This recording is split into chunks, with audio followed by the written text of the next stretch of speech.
বন্ধুরা, আজকে আমি আপনাদের যে ট্রিকটি দেখাবো সেই ট্রিকটি দেখে আপনারা অবাক হয়ে যাবেন। আপনারা বলবেন, ভাই এটা আপনি কি দেখালেন। চলেন দেরি না করে আপনাদের ট্রিকটা দেখিয়ে দেখি।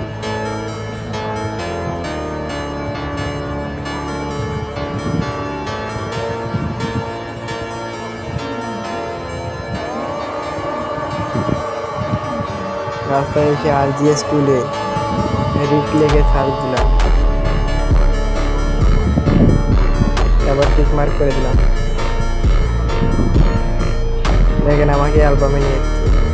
আমি সেখান থেকে আমার ইউটিউব চ্যানেলের লোগো দিয়ে দিলাম, দিয়ে আবার নতুন করে গেমে ব্যাক দিলাম, ব্যাক দিয়ে আবার স্টার্ট দিলাম।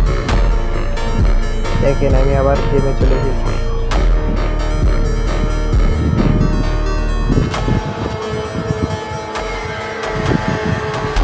দেখেন বন্ধুরা, রাস্তায় আমার ইউটিউব চ্যানেলের লোগোটা চলে এসেছে। আপনারাও যদি এরকম ইউটিউব চ্যানেলের লোগো গেমের রাস্তায় অ্যাড করতে চান তাহলে আমার ভিডিওতে প্লিজ সাবস্ক্রাইব ও লাইক করেন ও কমেন্টে বলে যান কি রাস্তায় যে কোনো ছবি অ্যাড করতে চান।